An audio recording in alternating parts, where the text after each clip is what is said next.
Dear students, సాధారణంగా ఇంటర్లో first year కెమిస్ట్రీలో 8 మార్క్స్ ఇస్తారు, 2 రాయాలి. ఆ 8 మార్క్స్ క్వశ్చన్స్ 3 చాప్టర్స్ నుంచి అడుగుతారు. ఆ 3 చాప్టర్స్లో ఫస్ట్ చాప్టర్ వచ్చి ఏంటంటే స్ట్రక్చర్ ఆఫ్ యాటమ్. ఈ స్ట్రక్చర్ ఆఫ్ యాటమ్ నుంచి 8 మార్క్స్ క్వశ్చన్స్ అడుగుతారు. ఇక టెక్స్ట్ బుక్ చివరిలోనే మనకి 8 మార్క్స్ క్వశ్చన్స్ ఇచ్చారనమాట. సాధారణంగా స్టూడెంట్స్ ఈ 8 మార్క్స్లో కొన్ని మాత్రమే నేర్చుకుంటారు. యాక్చువల్గా బోర్స్ థియరీ, ఆ తర్వాత క్వాంటమ్ నెంబర్సే నేర్చుకుంటారు. రిమైనింగ్ క్వశ్చన్స్ కూడా చదవాల్సిన అవసరం ఉంది. కాబట్టి ఒకసారి అందరూ కూడా 8 మార్క్స్ 9 క్వశ్చన్స్ నేర్చుకోండి. సో దీంట్లో మెయిన్గా బోర్స్ థియరీ సెకండ్ క్వశ్చను, తర్వాత థర్డ్ క్వశ్చన్ క్వాంటమ్ నెంబర్స్, తర్వాత 9th క్వశ్చను. ఈ 3 క్వశ్చన్స్ రిపీటెడ్గా అడుగుతున్నారు. ఆ తర్వాత ఎమిషన్ స్పెక్ట్రమ్, అబ్జార్ప్షన్ స్పెక్ట్రమ్, దానికి అడిషనల్గా హైడ్రోజన్ స్పెక్ట్రమ్ కూడా రాయాల్సి ఉంటుంది. So 6th question. Pre final 2లో 7th క్వశ్చన్ అడిగారు, right the పోస్ట్లేట్స్ and limitations of bores model of N atom అని అడిగారు. సో ఇవి ఫస్ట్ చాప్టర్లో ఉండేటటువంటి 8 మార్క్స్ సంబంధించిన క్వశ్చన్స్ అనమాట. అదేవిధంగానే ఇంకా సెకండ్ చాప్టర్ అంటే నెక్స్ట్ చాప్టర్ 8 మార్క్స్ ఇచ్చేటటువంటి నెక్స్ట్ చాప్టర్ ఏది అంటే మనకి పీరియాడిక్ టేబుల్ లేదా క్లాసిఫికేషన్ ఆఫ్ ఎలిమెంట్స్ అన్నమాట. సో దీంట్లో 8 మార్క్స్ ఏవేవి ఇచ్చేవి ఛాన్స్ ఉంది 8 మార్క్స్ అంటే మెయిన్గా మనకి ఇది ఆర్గానిక్ కెమిస్ట్రీ. ఇది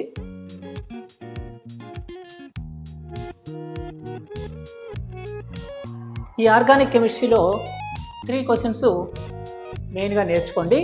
ఒకటి సెకండ్ క్వశ్చన్ వచ్చి describe 2 methods of preparation of ethylene. ఎథిలిన్ని ఎలా ప్రిపేర్ చేస్తారు, దాని యొక్క కెమికల్ ప్రాపర్టీస్. అదేవిధంగానే third question preparation of acetylene, any 2 methods, దాని కెమికల్ ప్రాపర్టీస్. అదేవిధంగా నెక్స్ట్ 6th క్వశ్చన్ బెంజిన్ యొక్క ప్రిపరేషను, దాని యొక్క కెమికల్ ప్రాపర్టీస్. ఇలా 3 క్వశ్చన్స్ నేర్చుకుంటే ఆర్గానిక్ కెమిస్ట్రీని 8 మార్క్స్ ఫుల్ఫిల్ చేయొచ్చు. అదేవిధంగా ఇంకా సెకండ్ చాప్టర్ కానీ చూసినట్లయితే ఇది నెక్స్ట్ 8 మార్క్స్ ఇచ్చే చాప్టర్ అనమాట. ఆ చాప్టర్గా చూస్తే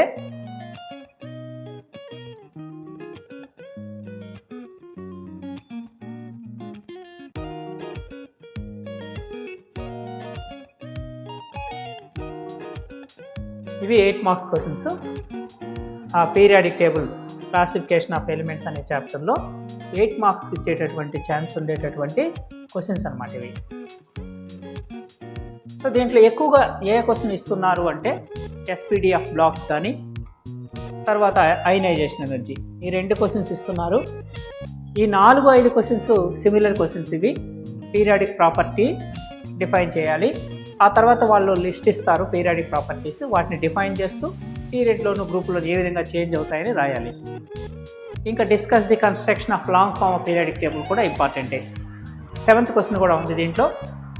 అది బేస్డ్ ఆన్ ప్రాపర్టీస్ ఏ విధంగా ఎలిమెంట్స్ని క్లాసిఫై చేశారు అని 4 టైప్స్ ఆఫ్ ఎలిమెంట్స్గా క్లాసిఫై చేశారు. Noble gases, transition elements, inner transition elements, representative ఎలిమెంట్స్గా క్లాసిఫై చేశారు. ఆ క్వశ్చన్ కూడా చాలా ఇంపార్టెంట్. ఈ 2 చాప్టర్లో పెద్ద సమస్య రాలేదు కానీ, అంటే స్ట్రక్చర్ ఆఫ్ యాటమ్ కానీ, అదేవిధంగా అటామిక్, తర్వాత పీరియాడిక్ ప్రాపర్టీస్, ఈ 2 చాప్టర్స్లో 8 మార్క్స్ క్వశ్చన్స్ అంతగా ఎక్కువగా ప్రాబ్లంగా చెప్పలేదు స్టూడెంట్స్. ఎక్కువ మంది అడిగేది ఏంటంటే ఈ ఆర్గానిక్ కెమిస్ట్రీ కష్టము అని అడుగుతున్నారు. సో ఈ ఆర్గానిక్ కెమిస్ట్రీలో ఎథిలిన్, ఎసిటిలిన్, బెంజిన్, ఈ 3ంటికి 2 ప్రిపరేషన్ మెథడ్స్, వాళ్ళు అడిగినటువంటి కెమికల్ ప్రాపర్టీస్ రాయాల్సి ఉంటుంది. అవి ఇప్పుడు నేను చెప్పబోతాను. ఈ వీడియోలో వాటిని గురించి తెలియజేయబోతాను. ఫస్ట్ వచ్చి ఏంటంటే ఇప్పుడు నేను ఎథిలిన్ గురించి తీసుకున్నాను. Ethylene preparation methods.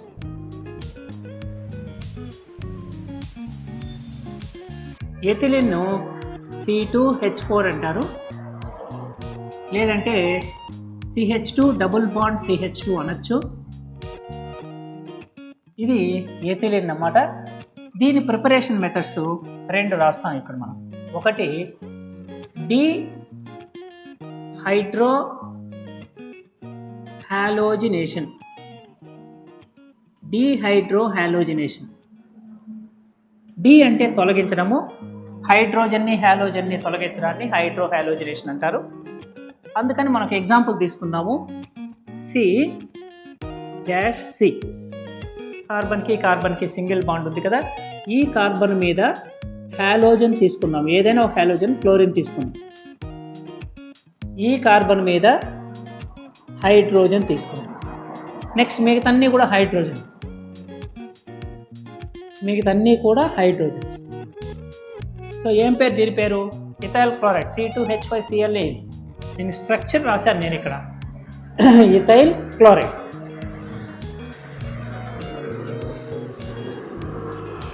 ఈ ఇథైల్ క్లోరైడ్ని మనము alcoholic potassium hydroxide, powerful dehydrohalogenating agent అన్నమాట ఇది. దాంతో కలిపి వేడి చేయండి. అప్పుడు ఏం జరుగుతుంది అంటే, ఇక పక్క కార్బన్లపై ఉండేటటువంటి, అంటే ఒకే కార్బన్ మీద ఉండే హైడ్రోజను హ్యాలోజను కాదు, ఈ కార్బన్ మీద దానికి పక్కన ఉండే కార్బన్ ఇది, ఈ రెండు కార్బన్ల మీద ఉండే ఒక హైడ్రోజను ఒక హ్యాలోజను కలిసి వెళ్ళిపోతాయి. అప్పుడు ఈ హైడ్రోజను ఈ బాండ్ను వదిలేసి వెళ్ళిపోతుంది, ఈ క్లోరిన్ బాండ్ తీసుకెళ్ళిపోతుంది. అంటే ఇక్కడ ఈ క్లోరిన్కి ఎలక్ట్రోనెగటివిటీ ఎక్కువ కాబట్టి ఈ బాండ్ని తీసుకెళ్ళి, బాండ్లో 2 ఎలక్ట్రాన్స్ షేర్ చేసుకుంటాయి.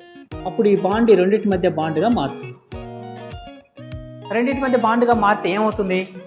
సి, ఇక్కడ ఆల్రెడీ 2 హైడ్రోజన్లు ఉన్నాయి కదా, CH2 డబుల్ బాండ్ అవుతుంది. అది CH2 డబుల్ బాండ్ CH2 ఏమంటారు? దాన్ని ఎథిలిన్ అంటారు. దాంతోపాటు ఏం ఏర్పడుతుంది? Plus HCl. కాబట్టి ఏం తయారు చేసాం మనము? ఎథిలిన్ తయారు చేసాం. ఇది మొదటి preparation method. Very important, easy కూడా, గుర్తుపెట్టుకోవచ్చు.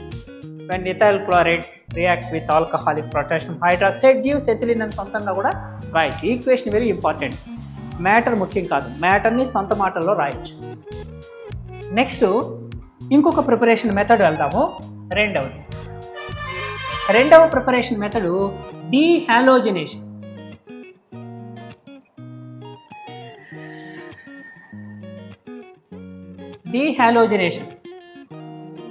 ఈ డీహాలోజినేషన్ ఎలా చేస్తారు? ఇంతకుముందు డీహైడ్రోహాలోజినేషన్, ఇది డీహాలోజినేషన్. అందుకోసం కాంపౌండ్ తీసుకుందాం మనము. C-C పక్క కార్బన్ల మీద హ్యాలోజన్లు ఉండాలి. దీని మీద హ్యాలోజన్ ఉంటే క్లోరిన్ తీసుకున్నాం, దీని మీద కూడా క్లోరిన్, బ్రోమిన్ కూడా, అయోడిన్ కూడా తీసుకోవచ్చు. సో విజినాల్ డైహాలైడ్స్ అని కూడా అంటారు. ఇలా పక్క కార్బన్ల మీద హ్యాలోజన్లు ఉండే కాంపౌండ్స్ని ఇలా తీసుకుందాం. దీన్ని 1,2 డైక్లోరో ఈథేన్ అంటారు. డైక్లోరో ఈథేన్ అంటారు దీన్ని మనం ఏం చేస్తున్నామంటే జింక్తో కలిపి వేడి చేస్తుంది. అప్పుడు ఏం జరుగుతుంది? జింక్తో కలిపి వేడి చేయడం ద్వారా ఏం జరుగుతుంది అంటే, ఇక్కడుండే హ్యాలోజన్ అంటే క్లోరిన్ ఈ పక్కనుండే కార్బన్ పైన ఉండే క్లోరిన్తో కలిసి వెళ్తుంది. ఈ బాండ్ ఈ రెండింటి మధ్య బాండ్గా మారిపోతుంది. అప్పుడు మనకి ఏర్పడే కాంపౌండ్ ఏంటంటే CH2 double bond CH2 plus ZnCl2 ఏర్పడుతుంది. ఈ విధంగా మనము ఎథిలిన్ని తయారు చేయొచ్చు. దీని పేరు రాస్తాం ఇక్కడ, ethylene. So ethylene preparation methods ఎంత సింపుల్గా ఉన్నాయి కదా. ఒకటేమో డీహైడ్రోహాలోజినేషన్, మరొకటేమో డీహాలోజినేషన్. సాధారణంగా ఎథిలిన్ యొక్క కెమికల్ ప్రాపర్టీస్ రెండే అడుగుతున్నారు. ఆ 2 ప్రాపర్టీస్ చెప్తాను. Chemical properties. దేని యొక్క కెమికల్ ప్రాపర్టీస్ ఇవి? ఎథిలిన్ యొక్క కెమికల్ ప్రాపర్టీస్. ఎథిలిన్ ఓజోన్తో, విత్ ఓజోన్తో ఎలా రియాక్ట్ అవుతుందో రాయండి అంటున్నారు.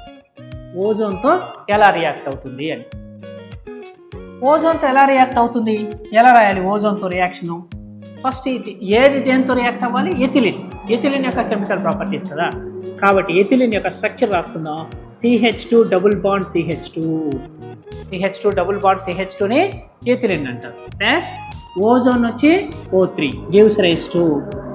సాధారణంగా ఇది అన్సాచురేటెడ్ హైడ్రోకార్బన్ కాబట్టి అడిషన్ రియాక్షన్లో పార్టిసిపేట్ చేస్తుంది. ఇవి 2 అడిషన్ అయ్యి ఏం ఏర్పడుతుందంటే CH2 డబుల్ బాండ్ రాయకూడదు, దాని ప్లేస్లో డబుల్ బాండ్కి బోత్ సైడ్స్ ఉండే కార్బన్ల మీద 3 ఆక్సిజన్లు ఈ విధంగా వచ్చి కలుస్తాయి. దీని పేరు ఏం పేరంటే ఎథిలిన్ ఓజనైడ్. ఎథిలిన్ ఓజోన్తో కలిసి ఎథిలిన్ ఓజనైడ్గా మారింది. ప్లస్ ఇప్పుడు దీన్ని in presence of zinc hydrolysis చేయాలి, వాటర్తో కలపాలి. అప్పుడు ఏం జరుగుతుందంటే ఇక్కడ ఉండేటటువంటి ఆక్సిజన్ వెళ్ళిపోతుంది, ఈ ఆక్సిజన్ వెళ్ళిపోతుంది, H2O కలిసి H2O2గా వెళ్ళిపోతుంది. ఈ మధ్యలో ఉండే బాండ్ బ్రేక్ అవుతుంది, CH2O ఈ CH2O తనీగా వెళ్ళిపోతుంది, ఈ CH2O తనీగా వెళ్ళిపోతుంది, అంటే 2 CH2O. కాబట్టి ఏం ఏర్పడతాయి మనకి 2 CH2O ప్లస్ దాంతోపాటు ఏం ఏర్పడుతుంది H2O2. సో ఈ CH2O2 ఉంది కదా, ఇక్కడ ఉండేటటువంటి ఈ CH2Oని ఏమని రాస్తారంటే 2HCHO అని కూడా రాసుకోవచ్చు. కాబట్టి ఇక్కడ ఉండేటటువంటి HCHO అంటే ఆల్డిహైడ్ అంటారు కదా, ఒక కార్బన్ ఉంది కాబట్టి దీని పేరు ఏం పేరు ఫార్మాల్డిహైడ్ అంటారు. దీని ఏం పేరు ఫార్మాల్డిహైడ్. ఇది ఫార్మాల్డిహైడ్. ఒక కార్బన్ ఉండేటటువంటి ఆల్డిహైడ్ని ఫార్మాల్డిహైడ్ అని అంటారు. ఈ విధంగా ఓజోన్తో ఎథిలిన్ యొక్క రియాక్షన్ని రాయొచ్చు మనం. చాలా సింపుల్ ఇది. మ్యాటర్ అనేది చాలామంది పైన మ్యాటర్ వస్తుంది కదా, అది రాసిన తర్వాత ఇది రాయాలి కాబట్టి అది నేర్చుకొని ఇది నేర్చుకోకుండా వదిలేస్తున్నారు. మ్యాటర్తో అంత ఇంపార్టెంట్ కాదు, మీరు సొంత వాక్యాల్లో మ్యాటర్ రాయొచ్చు. ఎలాగా when ethylene reacts with ozone to give ethylene ozonide. Ethylene ozonide reacts with zinc on hydrolysis with zinc gives formaldehyde అని రాయొచ్చు, సొంతంగా రాయొచ్చు. నెక్స్ట్ ఏంటి అడుగుతారు, సాధారణంగా అడిగేటటువంటి రెండవ కెమికల్ ప్రాపర్టీ, ఇది ఎథిలిన్కి సంబంధించి ఇప్పుడు మనం నేర్చుకుంటున్నాము. రెండవ chemical property with reaction with దేంతో diluted cold KMnO4. Cold first వద్దామా, cold diluted KMnO4, alkaline KMnO4, alcoholic KMnO4. So దీన్ని ఏమంటారంటే బేయర్స్ రియేజెంట్ అని కూడా అంటారు. Baeyer's reagent. కాబట్టి ఈ బేయర్స్ రియేజెంట్తో ఆక్సిడేషన్ జరుగుతుంది. మరి ఏ విధంగా ఇది జరుగుతుంది అనేది ఇప్పుడు మనం ఈక్వేషన్ రూపంలో తెలియజేస్తాం. ఫస్ట్ ఏంటి CH2 డబుల్ బాండ్ CH2 తీసుకుంది. మిగతా రిమైనింగ్ ఇన్ఆర్గానిక్ కెమిస్ట్రీలో ఉండే ఈక్వేషన్స్ కంటే ఈ ఆర్గానిక్ కెమిస్ట్రీలో ఉండే equations very simple and very easy. కొద్దిగా లాజికల్ థింకింగ్ చేస్తే CH2 డబుల్ బాండ్ CH2 తీసుకున్నాం. ఇది ఎథిలిన్.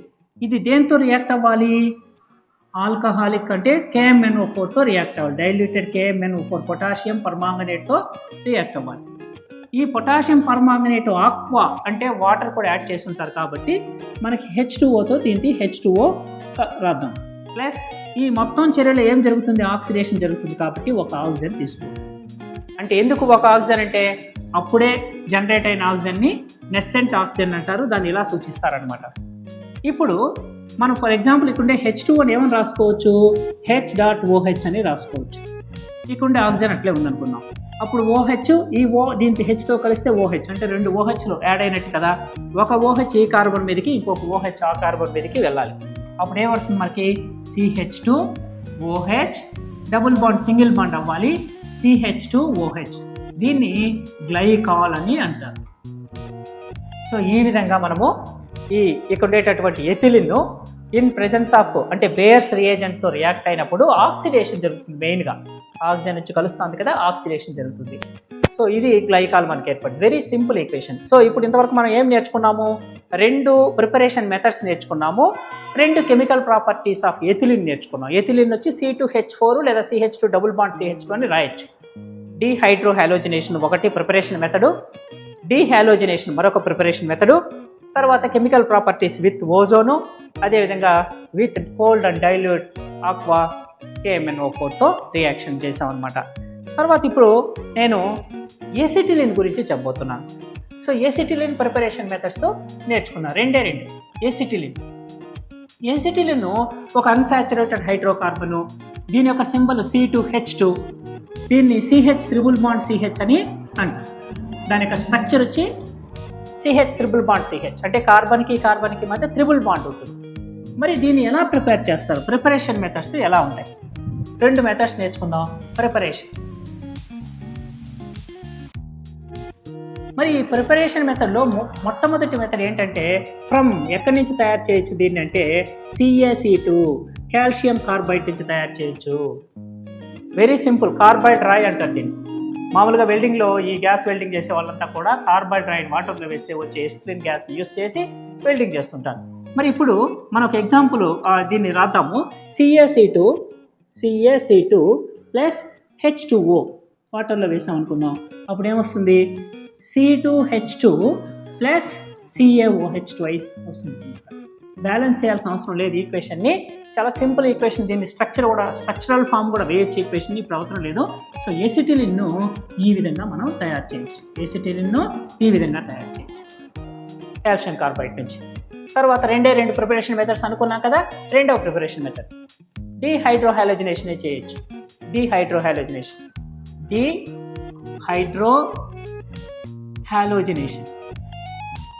ఇంతకుముందు మనం ఎథిలిన్ తయారు చేసాం కదా ఈ మెథడ్లో. డి అంటే తొలగించడం. దేన్ని తొలగించాలి? హైడ్రోజన్ని హ్యాలోజన్ తొలగించాలి. దాన్ని డీహైడ్రోహాలోజినేషన్ అని అంటారు. ఒక ఎగ్జాంపుల్, ఒక కాంపౌండ్ తీసుకుందామా. కార్బన్కి మధ్య సింగిల్ బాండ్. ఈ కార్బన్ మీద క్లోరిన్ తీసుకుందాం, ఇక్కడ హైడ్రోజన్. ఇంకో క్లోరిన్ తీసుకుందాం, పైన హైడ్రోజన్ రాసుకుందాం. మనకి ఈక్వేషన్ అర్థం చేసుకోవడం కోసము ఇలా రాస్తున్నాం. ఇది యాక్చువల్గా C2H4Cl2 అనమాట. C2H4Cl2 ఇది. మరి ఇప్పుడు దీన్ని డీహైడ్రోహాలోజినేటింగ్ కారకం ఏది? ఆల్కహాలిక్ పొటాషియం హైడ్రాక్సైడ్తో కలిపి వేడి చేయాలి. ఏం జరుగుతుందో చూడండి ఒకసారి. డీహాలోజినేషన్ జరుగుతుంది. ఎలా జరుగుతుంది డీహాలోజినేషను? ఈ హాలోజన్ బాండ్ వదిలేసి వెళ్ళిపోతుంది. హాలోజన్ బాండ్ తీసుకెళ్తుంది, హైడ్రోజన్ బాండ్ వదిలేసి HClగా వెళ్ళిపోతాయి. నెక్స్ట్ ఈ కార్బన్ మీద ఉండే హాలోజన్ బాండ్ తీసుకుంటుంది, ఈ హైడ్రోజన్ బాండ్ తీసుకోకుండా వెళ్ళిపోతుంది. అప్పుడు ఇక్కడ హైడ్రోజన్ వదిలిపెట్టేసిన బాండు ఈ రెండు కార్బన్లకు మధ్య బాండ్గా మారుతుంది. ఈ బాండ్ ఈ రెండింటి మధ్య బాండ్గా మారుతుంది. ఆల్రెడీ ఒక బాండ్ ఉంది, ఇంకొక రెండు బాండ్స్ వస్తాయి. ఏమవుతాయి? CH ట్రిపుల్ బాండ్ CH వస్తుంది, ప్లస్ 2HCl ఏర్పడుతుంది. హైడ్రోజన్ హ్యాలోజన్ పక్క కార్బన్లపై ఉండే హైడ్రోజన్ హ్యాలోజన్ వెళ్ళిపోయింది కాబట్టి దీన్ని డీహైడ్రోహాలోజినేషన్ అంటారు. ఈ విధంగా మనం ఏం తయారు చేయొచ్చు? ఇదేంది? ఇది ఎసిటిలిన్ను ఈ విధంగా తయారు చేయొచ్చు. సో ఇదొక సెకండ్ మెథడ్ అనమాట. కాబట్టి 2 మెథడ్స్ అయినాయి కదా. తర్వాత కెమికల్ ప్రాపర్టీస్ కొన్ని చూద్దాం. ఇప్పుడు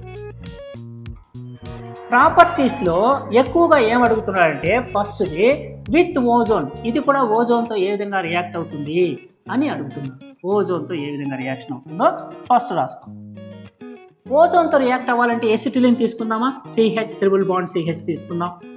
ఈ CH ట్రిపుల్ బాండ్ CHని ప్లస్ దేంతో రియాక్ట్ చెందించాలి? ఓజోన్తో రియాక్ట్ చెందించాలి. ఓజోన్తో రియాక్ట్ చెందిస్తే ఏమవుతుంది? అది ఈ 3 ఆక్సిజన్లు ట్రిపుల్ బాండ్కి బోత్ సైడ్స్ ఉండే కార్బన్ పైన చేరుతాయి. అప్పుడు ట్రిపుల్ బాండ్ ఏమవ్వాలి? సింగిల్ బాండ్ అవ్వాలి. అంటే డబుల్ బాండ్ బదులు చేరుతాయి, ఒక బాండ్ అలాగే మిగిలి ఉంటుంది. కాబట్టి CH-CH తర్వాత పైన ఒక ఆక్సిజన్, కింద 2 ఆక్సిజన్లు ఇలా వేయాల్సి ఉంటుంది. సో దీన్ని ఎసిటిలిన్ ఓజనైడ్ అంటారు. ఎసిటిలిన్ ఓజోన్తో కలిస్తే ఎసిటిలిన్ ఓజనైడ్ వస్తుంది. ఈ ఎసిటిలిన్ ఓజనైడ్ని జింక్తో కలిపి మనం హైడ్రాలసిస్ చేయాలి.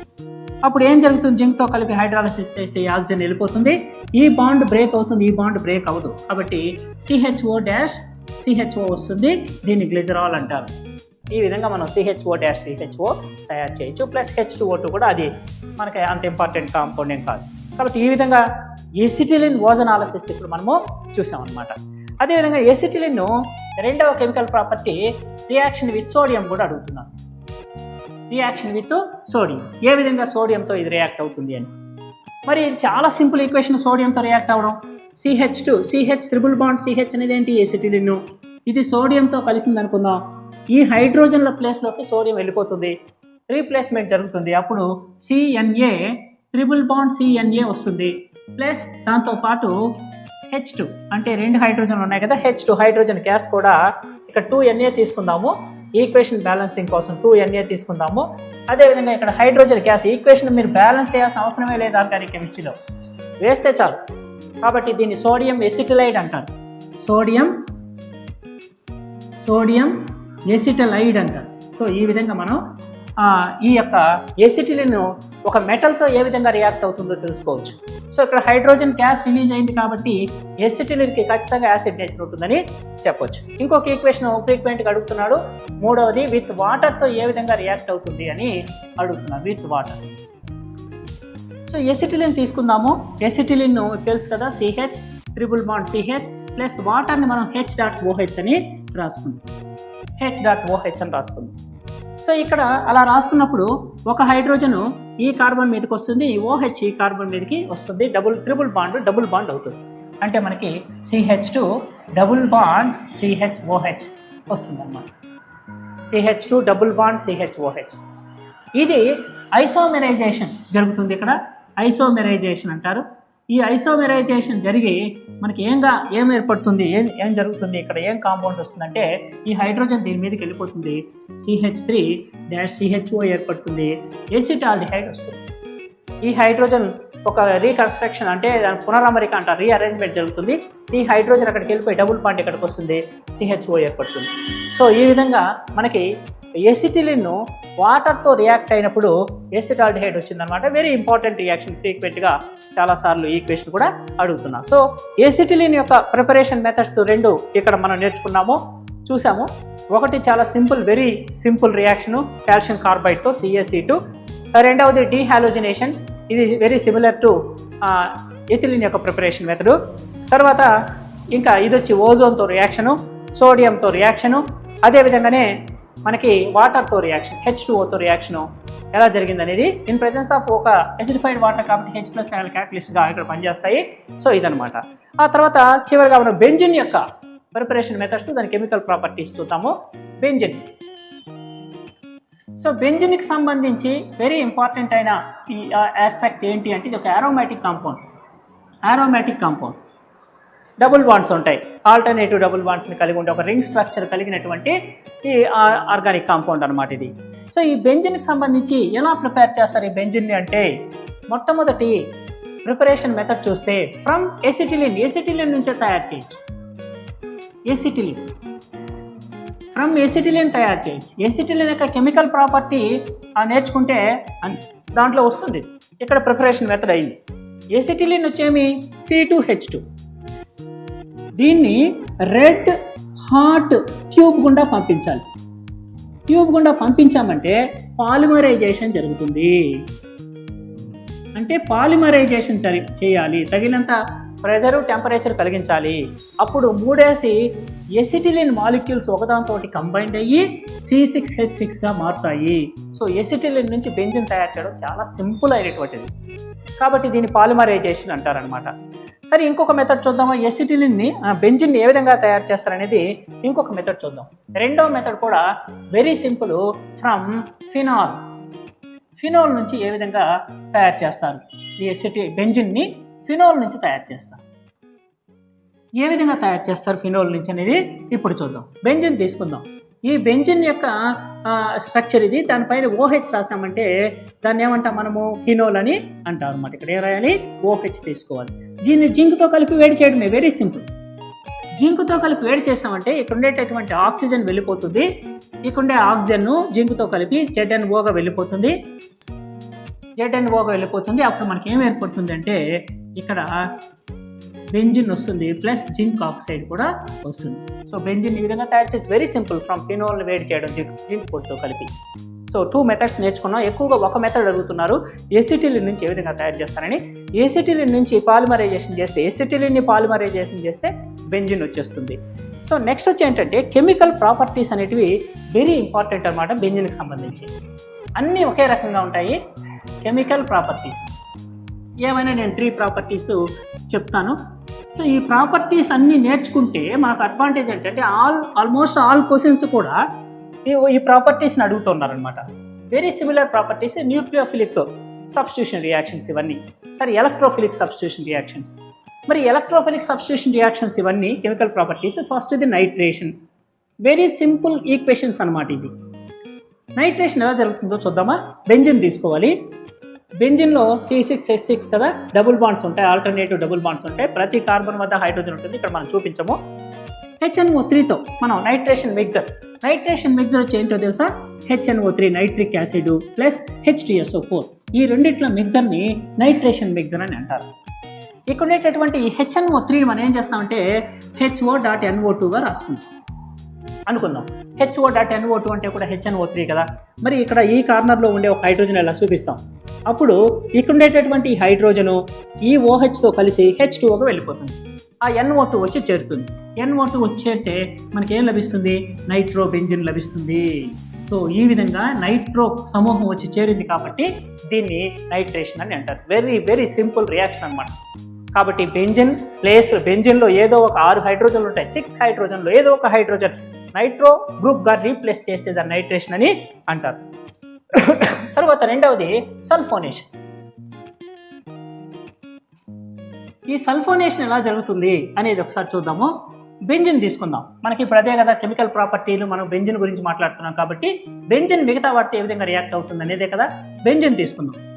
ఫ్యూమింగ్ సల్ఫ్యూరిక్ యాసిడ్ తీసుకుందాం. ఫ్యూమింగ్ సల్ఫ్యూరిక్ H2S2O7 అంటారు. అంటే H2SO4 ఇంకేం మిగిలింది ప్లస్ SO3 అనమాట. ఈ రెండింటిని కలిపి ఫ్యూమింగ్ సల్ఫ్యూరిక్ యాసిడ్ H2S2O7 అంటారు. మరి దీంట్లో ఇక్కడ మనకి ఈ H2SO4లో HO.SO3H అని దీన్ని రాసుకోవచ్చు. H2SO4 ఏమని రాసుకోవచ్చు? HO.SO3H అంటే ఏంటి? మనకి ఈక్వేషన్ అర్థం అవడం కోసం ఇలా రాసుకోవచ్చు. ఇక్కడ ఉండేటటువంటి ఏదైనా ఒక హైడ్రోజన్ తీసుకొని ఆ హైడ్రోజన్ ఈ OHతో కలిసి H2 వెళ్ళిపోయింది అనుకుందాం, SO3 వచ్చి అక్కడ చేరింది అనుకుందాం. అప్పుడు మనకి ఏం ఏర్పడుతుంది? ఈ విధమైన కాంపౌండ్ SO3H, HSO3 అని కూడా రాయొచ్చు. దీన్ని బెంజిన్ సల్ఫోనిక్ యాసిడ్ అంటారు. సో సల్ఫోనేషన్ జరిగిందనమాట. SO3H అనేది సల్ఫోనిక్ గ్రూప్ అనమాట. ఆ సల్ఫోనిక్ గ్రూప్ ఇక్కడ సబ్స్టిట్యూషన్ జరుగుతూ ఉంది కాబట్టి దీన్ని సల్ఫోనేషన్ అని పేరు పెట్టారనమాట. సో ఇది ఒక న్యూక్లియో ఎలక్ట్రోఫిలిక్ సబ్స్టిట్యూషన్ రియాక్షన్ ఇది కూడా. తర్వాత ఇంకా మూడవది ఫ్రెడెల్ క్రాఫ్ట్స్ ఆల్కైలేషన్. ఇది చివరిగా చెప్తాను. Friedel Crafts alkylation very very important reaction అనమాట ఈ ఫ్రెడెల్ క్రాఫ్ట్స్ ఆల్కైలేషన్ అనేది. మరి బెంజిన్ తీసుకుందాం మనము. ఈ బెంజిన్ను ఎంత సింపుల్ రియాక్షన్ అంటే అంత సింపుల్ రియాక్షన్. బెంజిన్ను ఆల్కైల్ హ్యాలైడ్తో రియాక్ట్ చెందించాలి, ఏదైనా ఒక ఆల్కైల్ హ్యాలైడ్. అందుకే నేను మిథైల్ క్లోరైడ్ తీసుకుంటున్నాను. In presence of Lewis acid బదులు AlCl3 తీసుకున్నాను. తగిన టెంపరేచర్కి వేడి చేసామంటే ఎక్కడైనా నేను ఇంతకుముందు చెప్తున్నా కదా, ఏ కార్నర్లో ఉన్నాయినా ఒక హైడ్రోజన్ వెలుపల తీసేలా చూపిస్తాము. ఓకే, ఈ Clతో కలిసి HClకి వెళ్ళిపోతుంది. అప్పుడు CH3 ఆ ప్లేస్లో చేరుతుంది. మనకి ఈ విధమైన కాంపౌండ్ ఏర్పడుతుంది. దీన్ని ఏమంటారంటే మిథైల్ బెంజిన్ అనొచ్చు, లేదా టోలీన్ అనొచ్చు. ఒక ఆల్కైల్ గ్రూప్ బెంజిన్తో అడిషన్ అవుతా ఉంది కాబట్టి దీన్ని ఆల్కైలేషన్ అంటారు. ఫ్రెడెల్ క్రాఫ్ట్స్ అనేది scientist name. So Friedel Crafts alkylation very very important reaction అనమాట. సో ఇప్పుడు మనం బెంజిన్కి సంబంధించి కూడా 2 కెమికల్ ప్రిపరేషన్ మెథడ్స్ 2 నేర్చుకున్నాము. అదేవిధంగా కెమికల్ ప్రాపర్టీస్ కూడా కొన్ని నేర్చుకోవడం జరిగింది. సో ఎసిటిలిన్ నుంచి బెంజిన్ తయారు చేస్తారు పాలిమరైజేషన్ ద్వారా. అదేవిధంగా ఫినాల్ నుంచి తయారు చేస్తారు, వెరీ సింపుల్. అదేవిధంగానే నెక్స్ట్ నైట్రో గ్రూప్ యాడ్ అయితే నైట్రేషన్ అంటారు. ఇక్కడ ఈ నైట్రేషన్ మిక్సర్ని గుర్తుపెట్టుకోవాలి. సల్ఫోనేషన్ SO3H గ్రూప్ యాడ్ అయితే దాన్ని సల్ఫోనేషన్ అంటారు, అదే సబ్స్టిట్యూట్ అయితే. అదేవిధంగా ఆల్కైల్ గ్రూప్ సబ్స్టిట్యూట్ అయితే దాన్ని ఏమంటారంటే ఆల్కైలేషన్ అంటారు. సో వెరీ ఇంపార్టెంట్, చాలా ఈజీ కూడా. కాబట్టి ఫస్ట్ చాప్టర్ నుంచి అంటే స్ట్రక్చర్ ఆఫ్ ఆటమ్ నుంచి, అదేవిధంగానే పీరియాడిక్ టేబుల్ నుంచి, ఆర్గానిక్ కెమిస్ట్రీ నుంచి, ఈ 3 చాప్టర్స్ నుంచి 8 మార్క్స్ వచ్చేదానికి ఛాన్స్ ఉంది. కాబట్టి అందరూ కూడా జాగ్రత్తగా ప్రిపేర్ అవ్వమని కోరుతున్నాను.